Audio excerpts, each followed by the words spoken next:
Do I have to do anything? Hi there. Hi, Parker. Can you hear me okay? I can. Thank you, Samantha. Fantastic. Yeah, thanks so much for joining us here this morning. We will go right Yes. into questions for you. We have quite a few. Okay. We are going to start off with Bob Pockris. Go ahead, Bob. Parker, you've talked to so many drivers who are on the playoff bubble. If anybody, you should have the understanding of the pressures and everything of it. But having gone through it, what did you learn about it that you just don't understand from talking to people about it? So that is a great question, Bob.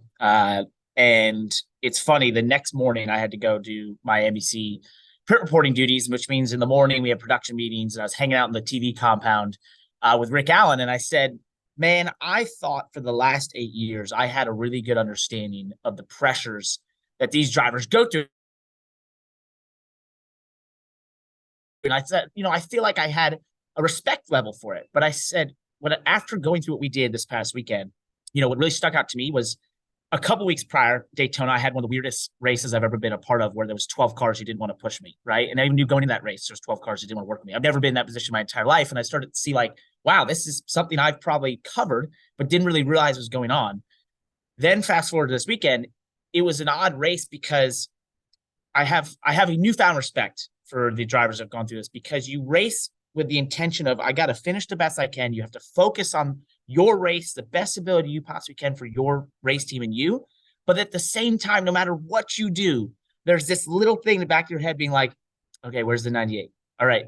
Okay, now the 9 is in second. All right, now I gotta go. Right. And you also have to drive every lap at 99.9% because you can't make a mistake. So like this past weekend, I knew if I wanted to be more aggressive with the wall, we could have went up there and probably ran second, right? We had some speed in the bag, but I had to run the 99.9% ability of using the wall, because if I hit the wall and cut a tire down, then that's the stupidest thing I could do. At the same time, I'm watching the 9 get away from me and I'm thinking, what's the choice here, right? So it is one of the more intense things I've ever done in a race car, and I do believe after this experience I could bring so much more of an understanding to the broadcasts I've done on Sundays because of going through this, and now have just an immense respect for the drivers that have done this at the cup level and done it year after year. It's an insane amount of pressure, and it's such an odd way to go race. Like when you're a kid, you go race and you think, I'm going to go as fast as I can. I'm going to win this race. But now you race at this level, and there's an insane amount of external factors going on at the same time as you're trying to drive a race car to the best of your ability. That is something I don't think many forms of racing in the world experience like we do in NASCAR. Thank you. Yep. All right, we are going to go next to Matt Weaver. Go ahead, Matt. Hey Parker, thanks for taking some time this morning. Yeah, still morning. Yep. We had talked earlier about your very busy schedule, and now we're kind of adding a second layer, a third, a fourth, a fifth, a sixth layer to the things that you have to balance. Are you still doing the same level of TV stuff now that you had always planned to, or have you kind of tried to walk through it with them, trying to say, listen, I need more time here to process or debrief or whatever, or are you now 120% booked? This week for sure. So this week, did the broadcast on Sunday, flew back first thing in the morning with much of the industry, and then headed straight to the shop for meetings, simulator. We did sim on a Monday afternoon because we didn't have any time this week with this media day, which I'm so excited to be a part of. Thank you for having me. And then tomorrow I have a bunch of appearances up in Bristol. I'm racing the truck on Thursday, and then we're back to race car for the Xfinity Series on Friday. So it's a packed week. I'm not, I don't think there's really been any adjustments for me personally on the TV side because, I feel like it's something I can balance pretty well as I have in the past. The only thing that myself and NBC have talked about, and they've been so gracious and supportive through this, is the idea of Phoenix, right? Where if I'm a part of the championship four, most likely you will not see me be a part of the broadcast on Sunday. So that's out of respect personally, just for myself and our race team, and knowing, what media goes along with, and really not knowing even what media for myself goes along in terms of being a driver, an event, that week. I do know on the TV side what level of preparation goes into preparing for those broadcasts on that weekend. And it's a week long level of preparation. That's a bit higher than any other week. So, out of respect for both entities, I think that would be one of the adjustments I'd make. But other than that, I basically committed to doing my TV schedule at the same level I have, pre-season, and I don't see it being an issue. I personally feel like that the team is probably better than the results have showed this year, but it's kind of the randomness of a 24 race or whatever it is regular season. So I'm curious, how much do you kind of embrace this reset, even though you're kind of behind the 8 ball and it's going to be a challenge and you've got a lot of points to make up, but it is a reset and now you're kind of on level footing with all these other teams. Is that something that you embrace, that opportunity to be able to catch back up and see what you got? Yes, 100%. So, I keep talking about the last 12 weeks, right? But really, if you go back to Portland, from that moment onward, we have been a solid top 10 car and competed for wins and continued to really excel late in races and find great execution in terms of getting great finishes.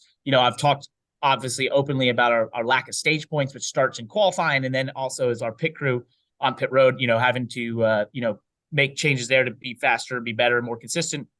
But when you look at these races, the second half of the season, I don't have the numbers in front of me, so I've asked my buddies at Race Insights to just drum up some numbers for me to see how we compare. But I have to think we are a top 7 car, top 8 car in terms of the last 12 weeks, maybe even a top 5 car in terms of finishes and points scored and that sort of thing. So if we just bring that same level of performance in the next 3 weeks, that's getting us in the second round. And then in the second round, all bets are off. Can we go win Vegas? I think so. Can we go win one of these races and find ourselves a part of the championship 4? Absolutely.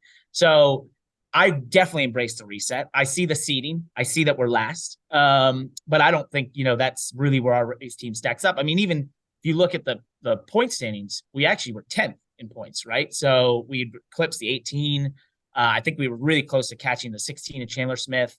So we have really been on a roll. And I just think that first half of the year really set us back, and stage points set us back. But if we keep performing how we have been, especially, I mean, even just the last 6 weeks, 8 weeks, we're definitely a team that can compete at a level higher than where we're ranked right now in the seeding. Thank you. Yep. All right, we will go next to John Newby. Go ahead, John. Thank you. So Parker, is this week surreal for you, and has your busy schedule given you time to actually kind of sit back and look at what is a pretty big career accomplishment? Yeah. So this morning, I laughed with my girlfriend that this morning, from 8 a.m. to 10 a.m. was my Sunday. So I went and had a coffee, and sat on a bench and sort of, thought about this moment and what it meant to be here and how cool it is to have this opportunity. Put aside the playoffs just to be a full-time driver again in NASCAR at my age and for what I've had to do to stay a part of this sport, is a pretty surreal accomplishment. But then to be one of the top 12 at this level is awesome. And to take a young race team and to give them, their first chance at a championship is awesome. Scott Borchetta, who's become I have so much respect for. He's an incredible human being. And to see his excitement for this and enjoyment from it is awesome. So yeah, it's definitely been a moment of reflection for sure. And I'm not the best at doing that. I'm not the best at sort of staying in the moment or taking a breath in the moment and sort of being like, wow, this is cool. But I tried this morning, and I'll try to do that throughout this experience. And, at small portions of time that I have those moments where I don't have anything on my calendar, I will, try and find those moments to sort of reflect on this. But at the same time, I am a competitor. I'm a race car driver. I want to go win. I want to go compete at a high level here. I want to go get us, do something amazing and put us in position to go be part of that championship 4, because that would be really, really cool accomplishment to make happen. Well, no matter what happens, we've accomplished something big, but I really think we can do it. We have all the parts and pieces. We can find ourselves in championship 4, which would be an insane. Okay. And then have any of your, I guess, peers now kind of reached out to talk to you after you've made the playoffs? No, but Sunday, it felt like I won a race when I was going around the Cup garage, all the teams and crew chiefs that were so complimentary, which is awesome. Really just grateful to have their support and to have their respect. Really, I think is the coolest thing. And then Denny Hamlin was very complimentary, which was cool. And Kevin Harvick, Blaney, a couple of people congratulated me, which was really nice. So I felt like I'd won a race. I had like 550 texts on my phone, which was similar to winning Mid Ohio last year. So I know it was a cool deal to see, how people resonate with it, the respect that they had for our accomplishment, which was really cool. And I haven't gotten any advice, so maybe I should reach out to a couple of them probably at this point and sort of say, hey, how should I tackle this? What do you think? But I also feel like, what got us here is the confidence I have in this race team and the confidence in what we've been doing. And that's what got us through this past weekend and allowed us to have the performance we did. And I just feel like if we continue this and really sort of not put the playoffs out of your mind, but just keep focusing on what we've been focusing on, which is improving our race team behind the scenes and the parts and pieces and the processes, and then just executing on race day. I feel like if we continue that, we will we'll go farther than people think, and we can surprise a lot of people. Well, thank you. Yep. Next, we will go to Holly Kane. Go ahead, Holly. Thank you. Hi, Parker. How are you? Hey, great. Thanks, Holly. I kind of wanted to go where Matt Weaver went and ask you, I think that you could make a good argument because of the way you had to race your way into the playoffs, that you and your team are kind of in a good place with that competitive mindset right now. It's not like maybe somebody that got in 3 months ago and has to raise their game. Your game has risen. Would you say that that's something that you guys may benefit from? 100%. Great point. So when I did my pre-race interview this past weekend with Dave Burns, I said to him, hey, this is great preparation experience for the Championship 4. Because to me, that's how we approached those last 4 weeks. When I went to Daytona, I talked about this very openly in that I approached that race as if it was the cutoff for the regular season, just like the Cup Series drivers had. And my point with that was I wanted to force myself to lock in a high pressure scenario for 100 laps and perform at a high level. And, that was what I felt like allowed us the best chance to go out there and compete for a win, but know that there was a lot on the line. And I feel like just the last 4 or so weeks, we've done that every week as a race team. And it really has kept us on our game. It's kept us pushing. And I think, now going to the playoffs, we don't have to change a thing. We don't have to ratchet anything up. We don't have to change what our thought process has been or mentality. We just keep doing what we're doing because we've been under this pressure cooker for the last couple of weeks or a month or so. And, I think there's other teams that have had the chance to relax or, change their mentality or be more aggressive and that sort of thing. And they're going to have to adjust. We're already there. So to me, this week and the next 3 weeks are no different than the last 4 weeks we've experienced. So we'll just keep doing this for 7 more weeks. And who knows what happens at the end of that. Hopefully we've accomplished everything we want to. Awesome. Thank you, Parker. I appreciate it. Yeah, thank you, Holly. We'll go next to David Hoffman. Go ahead, David. Thanks for taking the time, Parker.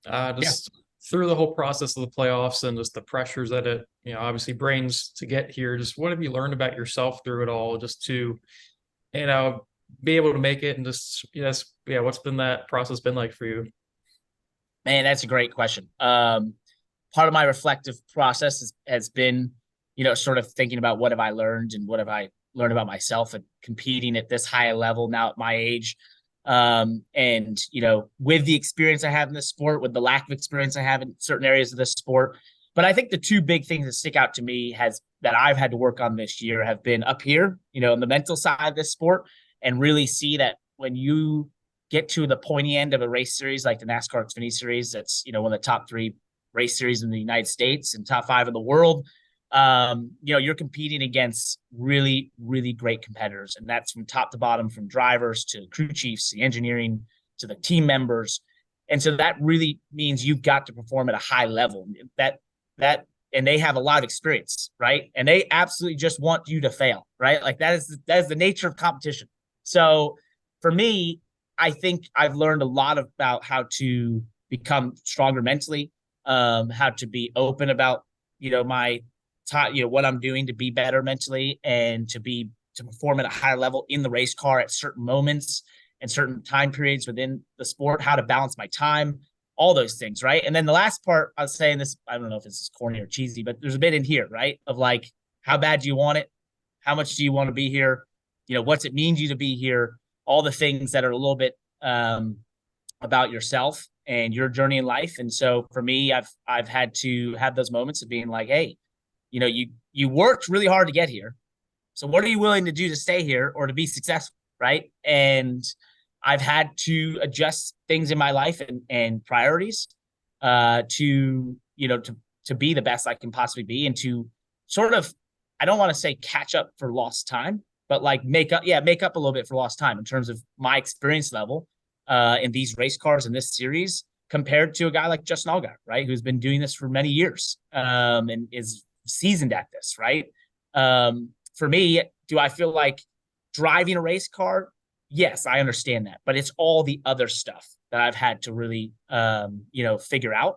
And so it's that's been a process as well. And it's digging deep and understanding yourself. And I've learned a lot about myself in terms of how to be a better leader, how to really find the levers to pull to perform at your best, and how to, sort out my time and use my resources accordingly. So it's been an amazing gift in my life to have this opportunity to be pushed to perform at such a high level in such a competitive endeavor, 32, 33 years old.